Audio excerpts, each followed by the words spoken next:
Hi guys, thank you so much for joining again. Tech snafus happen all the time, and that is just the world that we live in. So I'm glad that you guys could join again. Shantanu had given a bit wonderful introduction about me and what I've done so far. So welcome everyone. I'm very excited to dive in to today's masterclass on small teams, big results, scaling Web3 startups with lean strategies.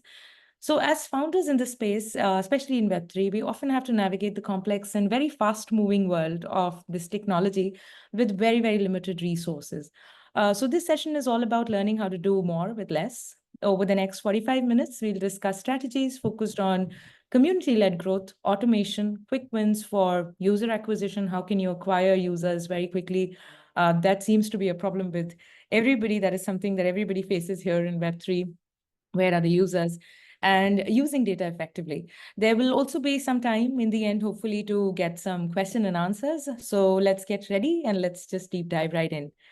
So, as I mentioned, as a founder in Web3, you've likely realized that success often comes down to building a very solid community.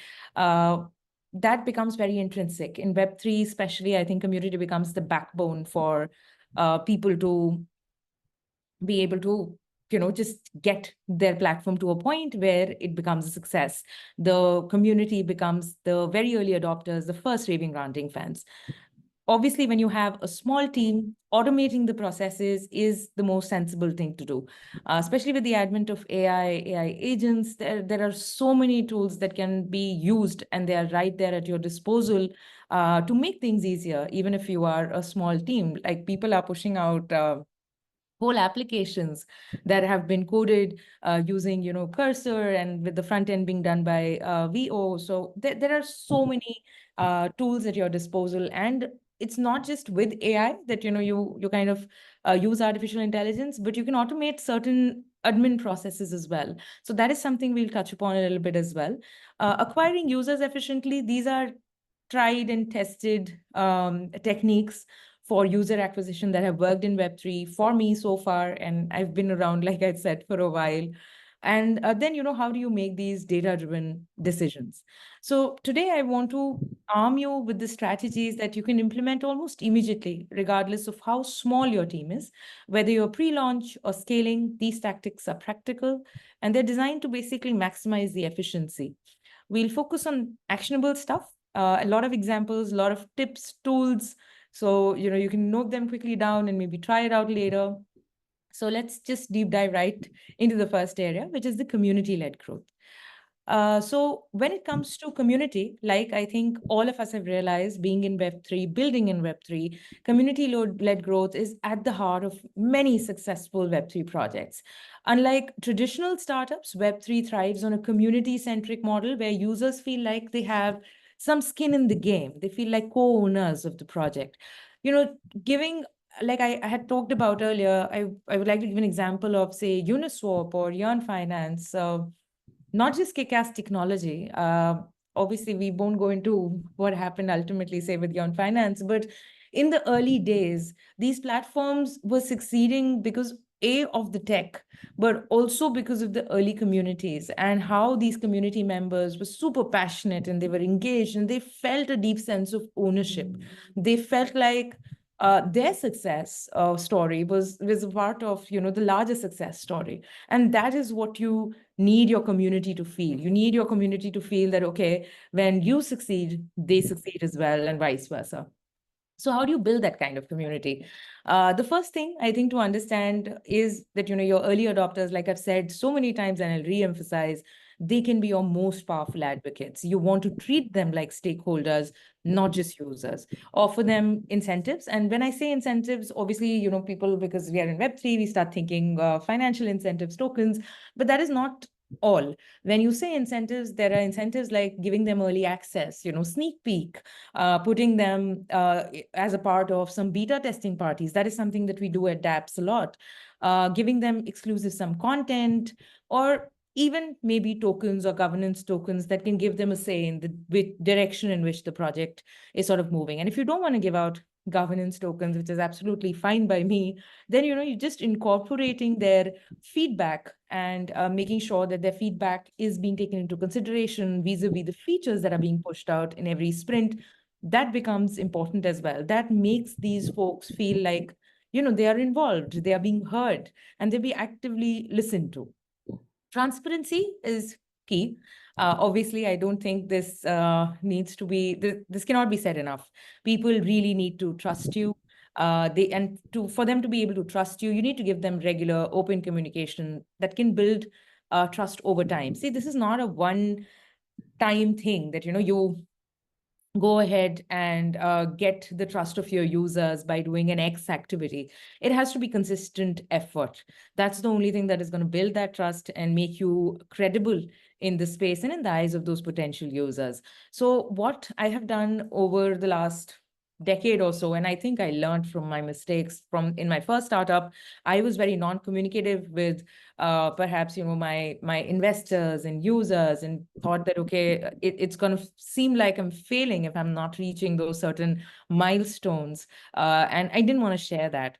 But over the years I've learned that building in public is obviously one thing, but then just sort of sharing your triumphs as well as your failure transparently with the potential user, your investors, can be a really good stepping stone, because people are people and everybody would understand that mistakes happen, and that'll make you a little more human in their eyes. And I think if presented in a right way, no matter how big the screw up, I think transparent, honest conversation always kind of creates a little bit of understanding between you as well as your user. So I can give you an example of Chainlink. This is one of the older examples, but they had done an excellent job initially of empowering their community. They had regular updates, they had developer outreach programs, and so many community events. Obviously, now that model has been replicated by so many other platforms, and they're doing the same thing with, community events, with outreach programs, with the DevRels being a part of all teams. They're really actively going out of their way to make sure that the community is deeply involved in the ecosystem that you're building. So some tips and suggestions that I have utilized, and these are obviously, it's going to sound very, very simplistic, but these are effective. Engaging your community with like FaceTime with the founders, an AMA of sorts, that really does help, because that gives you FaceTime directly with the team and with the users. And the users get to see the team who's behind that particular product that they're using, the community that they're a part of, and that gets them excited. They can obviously, you have to have a little thick skin, because some of them, when things are not that going that great, or if you hit to miss a particular milestone, they might not be that kind. But if handled with patience, I think it just creates a lot more respect of aura around you and your team, as well as the platform. So engaging with the community directly with AMAs, not just AMAs, with other partners, but the team doing AMAs, I think does really help. Scheduling this on a fortnightly, monthly basis will create a ripple effect. And it'll also ensure that the users are there from very early on. They'll stick around. They will not just be there to pump and dump. Leveraging the community, creating content which is very relatable, not just long blogs and tutorials, but something fun like memes, that kind of also empowers users. Obviously, I think a lot of startups have done that. They'll get a sticker pack created for Telegram or for Discord. And that is a good way. That is a fun, inexpensive way to keep your brand right in sight whenever anybody is using Telegram or Discord, wherever the sticker pack is. They'll see your logo and they'll be reminded of your platform. And even holding something as simple as a meme creation competition can work. So yesterday I had the opportunity to actually go for an event which was held by the Open Network on in the NCR region. And what they had done was something similar. Like during the event, they asked the participants to sort of take pictures and create memes out of those pictures. So you have to, have a thick skin, and you should have the ability to be able to laugh at yourself.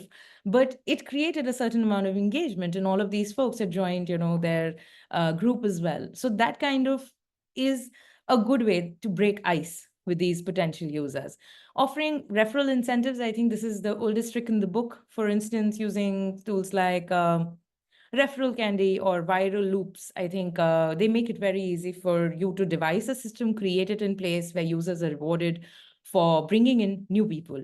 I think that can also really help in creating a community that is highly engaged. And it's actually going back to the very basics where it is using word of mouth via referrals to get your platform in the hands of many other people. So that is, coming to tools for community building. But let's talk a little bit more about the tools themselves, I guess. Building a community, I think all of us have done it. We've used Discord, we've used Telegram. It requires the right infrastructure. And that is where these tools kind of come in, Discord and Telegram. And they're widely used in Web3 because they allow real-time interaction with your community. Discord has a learning curve, but it can be especially useful for organizing different channels, for threaded conversations on specific topics, especially. And, it can be for user feedback, product feedback, announcements, support, so many different things. But Discord does come with its own learning curve. I don't think it's very easy to navigate for the lay user. But if you want to say, use something that is more akin to a Web2 app, like Telegram has an easier interface where you can create a community, though it does have its limitations, obviously. But I think between those two, Telegram is the easier one to navigate, though we see traction in both Discord and Telegram being used for creating these communities.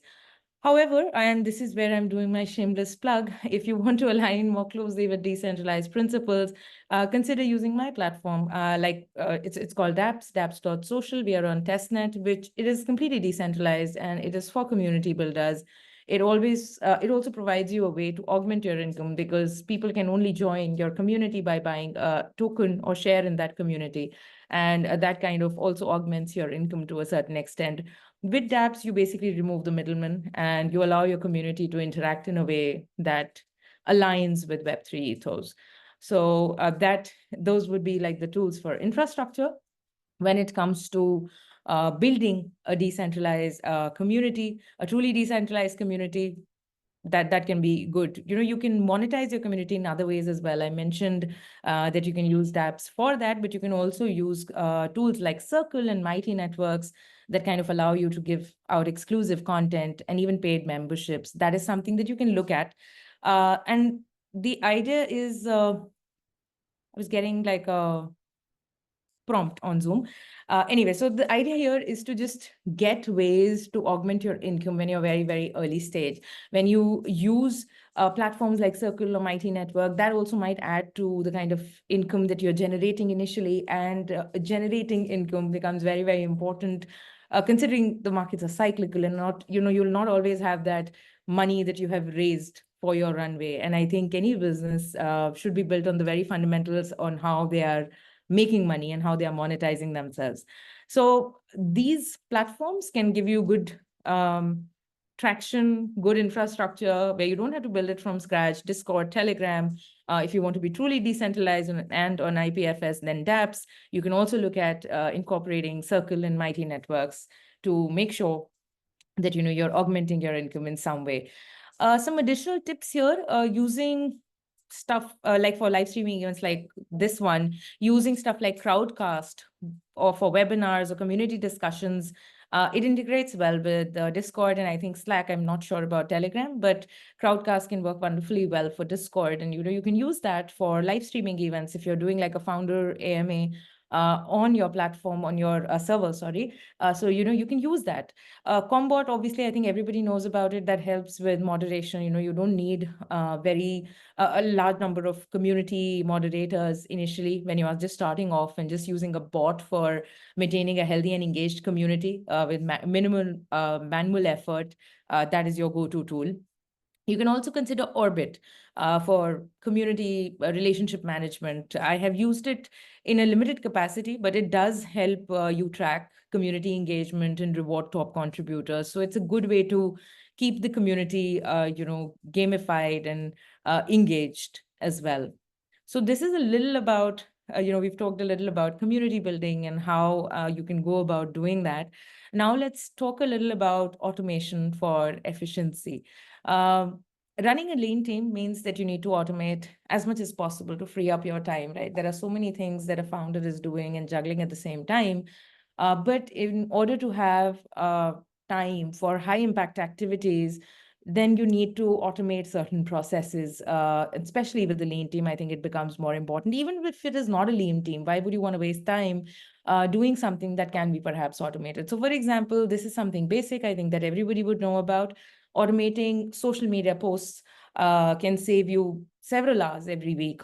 There are tools like Buffer, Tweet Hunter, Tapilo. There is Post Fitty. I think it's called Post Fitty. I will put in all of these links, perhaps, I'll share it in the community that we built at the end of this session. But yeah, they kind of allow you to schedule posts across multiple platforms, ensuring consistent communication with your audience.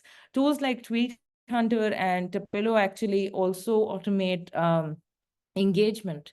You can put in, feed in some words that will automatically start this process where this account that you create on these platforms, these are paid platforms, but they will start engaging on certain kind of tweets or tweets of certain kind of people, if you have a list on, say, Twitter, which is now X, or on LinkedIn.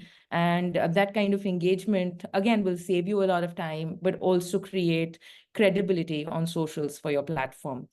Again, in terms of automation, I think I'll be amiss if I don't talk about chatbots, because we talked about that before in your community channels. Using tools like TARS or Drift can be a good way to handle, FAQs, direct users to resources, and even onboard new members without requiring any manual effort. I think this is something that a lot of us have done already, but there are so many more tools that, you can perhaps look at exploring to make this more efficient and not tedious for the user. The idea is obviously to remove any kind of resistance that the user might face. Email automation, again, very simple, something that, all of us have done at some point or the other. Setting up a drip campaign for user onboarding it is an excellent way to save time. You can schedule your newsletters, a drip campaign, and you are good to go. There are so many tools, MailChimp, SendGrid. They let you set up automated emails, whether it's for onboarding or sending out newsletters, like I mentioned. Automating these repetitive tasks ensures that your team is focusing on the bigger picture, like growing the community or improving the product. And believe you me, all of these small admin tasks really add up to a lot of time by the end of the week, which you could have spent on higher impact activities. Using a tool like getintro.ai would actually help you in creating AI agents that can lead to conversions or via social media conversation. I think it's a very good tool, very powerful tool that can be utilized by all startups to get the right kind of connects and to turn simple engagement on social media into great conversations and sales or leads, perhaps. Some additional tips here. There is again, if you're looking to, automate admin task, there is a tool called Talify. This is not Tally, but Talify that helps you automate internal processes such as team onboarding, workflow management, ensuring nothing falls through the cracks, because not everybody is at a stage where you have a chief of staff. And these are the things that will help you have a virtual chief of staff, making sure that nothing is falling through the cracks and all processes are being followed, especially at that stage where, your team is going from perhaps 2 to 10 or 20. And that, that very quick growth usually means that there is some confusion in terms of documentation of the product and onboarding these new folks. So just to keep all of that in the right flow, Talify is your tool for you. Automate.io is another tool that kind of integrates and automates apps like Slack, Google Sheets, even Trello if you're using it, making, again, for your team a lot easier for them to stay organized. For personal user experiences, obviously using, I think we've all used Intercom at some point or the other. I think that is a tool, again, tried and tested, works very well, easy to integrate, to automate some amount of customer support or even just hand-holding. You don't need to use this always for customer support. It can also be for hand-holding, because Web3 applications and platforms, they have they can be a little difficult to understand. There can be a little learning curve there. So incorporating these tools, but using them in a use case that is actually functional for you, can also be a good way for you to just get it right and get your user comfortable using your platform. Now, I will talk a little more about these tools because I think automation is becoming very big especially in this day and age. So while many of you are probably familiar with common automation tools like Zapier or IFTTT, there are some other lesser known gems that can make your automation games and take it to the next level. Phantom Buster is fantastic for LinkedIn, especially, I think. It's fantastic for automating all kinds of social media tasks and following and engaging with influencers. So I did mention Tapillo, but Tapillo is a little on the steeper side. It's a little expensive. Phantom Buster is a little less expensive than that. It does, I think, have a free plan.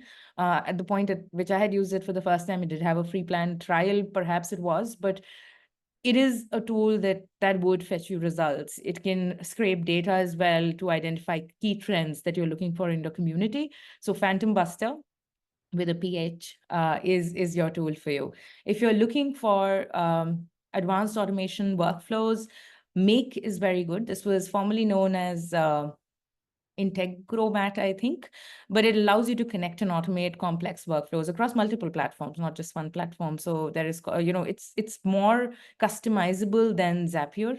So if any of you are working on tighter budgets, then you can use Zapier or Make, or you can even use Pabbly Connect. It's Pabbly.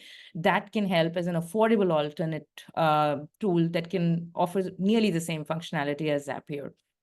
Talify I've already kind of talked about, and Post Fitty I've also talked about for very lightweight social media scheduling.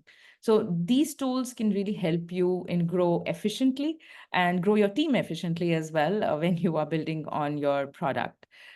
Now let's talk a little about user acquisition. I think this is the holy grail in Web3, or otherwise everybody is looking to acquire all of these users and wondering where they are. But I think it is a very critical challenge, all jokes aside, for any startup. It doesn't have to be an expensive challenge. I think one of the most effective ways to perhaps acquire users on a budget is by leveraging micro-influencers. What happens is nowadays we only see the bigger influencers, the KOLs in Web3, who charge a bomb for one post. Even, there are syndicates and there are DAOs that provide these thought leaders and they provide these services, but even that comes at a very, very big cost. But targeting, say, micro influencers, they tend to have a smaller but more engaged audience. So it's the same analogy. Would you rather be a small fish in a big pond or a big fish in a small pond? I think when you are targeting micro influencers, what happens is that the community has more trust.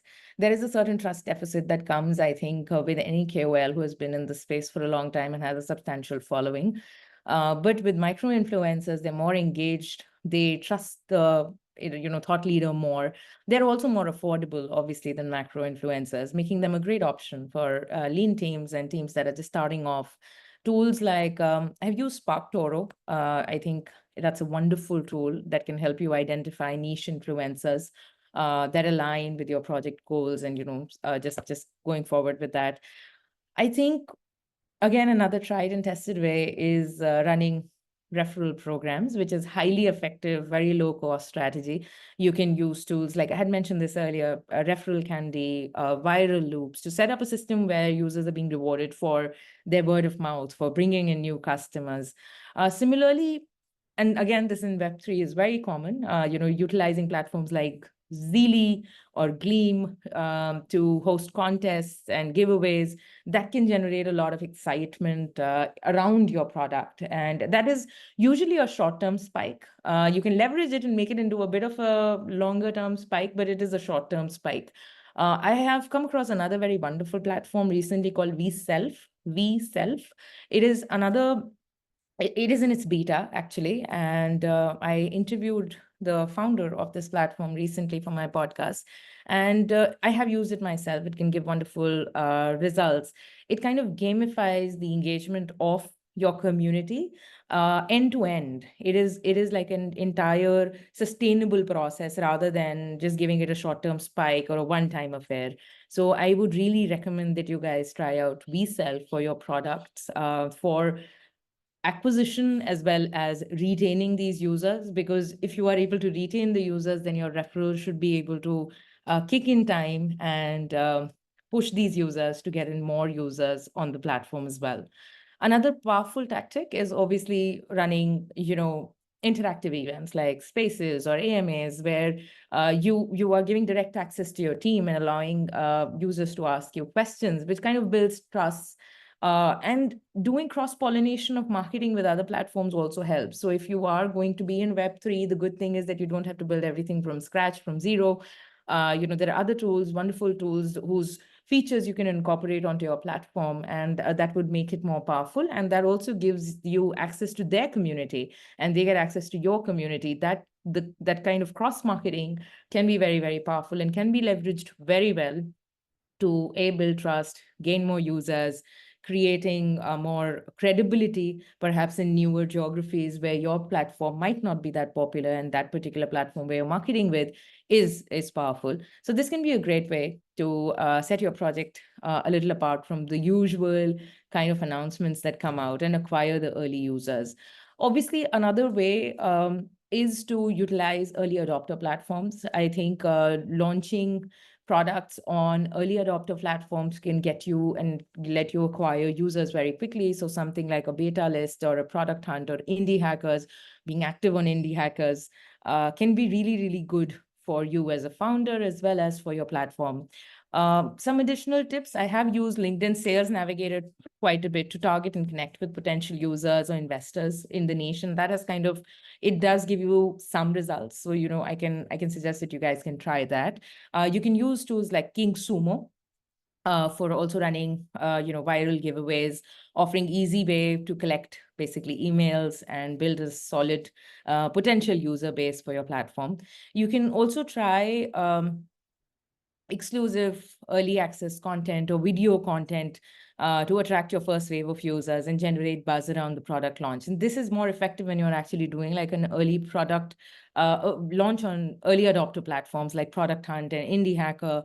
This can be a very effective tool to garner some eyeballs there. I use another thing that I do use is obviously the good old social media marketing, but I utilize and I complement and supplement this with Answer the Public. Answer the Public is a great tool. It's very cheap. It also has a free plan. You can actually create content centered around the kind of questions your potential user is asking online. What happens is, as Web3 founders, I think we get into a slight echo chamber of our own, and we think that everybody understands what we are doing, what we are building, and there is great penetration. Sorry to burst your bubble, but I think a lot of people are asking very different questions than perhaps what the founders think they are asking. So Answer the Public can be a great tool for that. A simple way to, if you don't have a marketing team and if you do want to do some social media marketing, a lot of people are doing, generating content via AI and using it. I think that can misfire.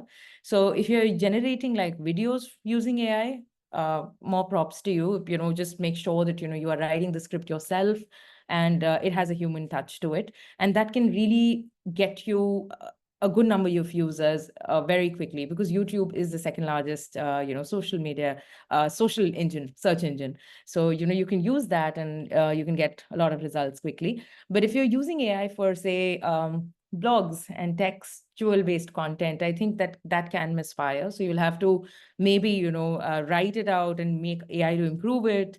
But don't let AI dictate what you're pushing out on your socials, because I think that is easily recognizable and that might not look the best. But do use tools like Answer the Public to see what your potential users are really talking about. So these are some tools about, just acquiring users quickly. And now let's talk a little about data collection. I think tools for data collection to refine your product and marketing strategies. One of the biggest advantages of being in Web3 space is availability of real-time feedback from your community. So tools like Mixpanel and Amplitude allow you to track user behavior and engagement with your product, helping you understand what features are working, what features are not working. There's also a product called LogRocket that I use a lot. An entire team, we check out logs of users using LogRocket. So you can actually see how the user is actually interacting with your platform, and that can really help you so much. You can understand where the users are dropping off, where your messaging might not be very clear, and you can make changes. So for example, if you see that a particular feature is being underused, you can either optimize it or pivot. So, something like a full story can actually is pretty much like LogRocket, but full story gives you insights by capturing entire session recordings, and you can use those recordings to see how the users are interacting. That can also help you identify pain points of the user, as well as prioritizing your own features and what you should perhaps uh, put forward in the sprint. So something like heat analytics, we're using something like a Hotjar or visual heat maps would also give you a very good behavioral insight into how your user is interacting with your platform. How are they clicking, scrolling, or engaging with your site? With these tools, you can have a clear understanding of how to improve your product to achieve your PMF easier and faster. Obviously, Google Data Studio or Cervicate and Typeform or Looker, I think these are all other very good platforms that can give you a lot of data when it comes to visualizing the data or to gather the data or exploring that data. Looker can help you really explore that data in a comprehensive manner and really take data-driven decisions. So I believe these tools, you can just start with one or two. You don't have to use all of them all at once, because that can be overwhelming very quickly. Maybe just installing heat maps and making an account on LogRocket can really, really help you in prioritizing what features you should put on the sprint and how the user is actually interacting with the website. So this is kind of what I had for you guys today, all of these tools and notes. And as next steps, because we are running out of time, I would suggest that, you guys, we can continue this conversation along with me and some other founders. I'm inviting all of you to join this particular community that I've created on dApps specifically for the masterclass listeners. And you guys can join it. You can actually join dApps by scanning this QR code, because it's an invite-only platform. It is on testnet, so you won't have to spend any money. There is a faucet. You can join it. Once you do, there are many, many communities that you can join. But, to continue this particular conversation, there is a community called 0x Pivot. So this community will serve as probably a place where ongoing discussions can happen, where you can share your progress, ask questions, get direct access to me, access additional resources as well, and about your startup and your platform. Obviously, this is an entirely decentralized platform. It aligns perfectly with the Web3 ethos. I will be sharing this deck as well as the tools mentioned, the list, and how to set up each of these tools in the community itself within the next 12 hours. So I would suggest that you guys go ahead and create your account and join the Pivot community. So, you will be a part of the growing community of Web3 founders that we are trying to build there. Now, I think I can open it up for Q&A. And in case there are any questions about how to start here on dApps or otherwise, please do let me know. Yeah. Thank you so much for being so patient with me. Thank you so much for doing this for us. This is very important for all these startups as well. We are recording this, and then we will do a post-production and post it on our YouTube channel as well. Awesome. And of course, would love to have you back again with some other topic next time. So you let us know, and we can figure out something as such. Yeah. Absolutely. Yeah. Thank you so much for inviting me. This was really fun. I love talking about tools. I believe in working smarter, not harder. Thank you so much, guys. I really appreciate once again. And yeah, we will see you in the next one. The next masterclass is going to be something to do with LLMs, which is primarily AI related.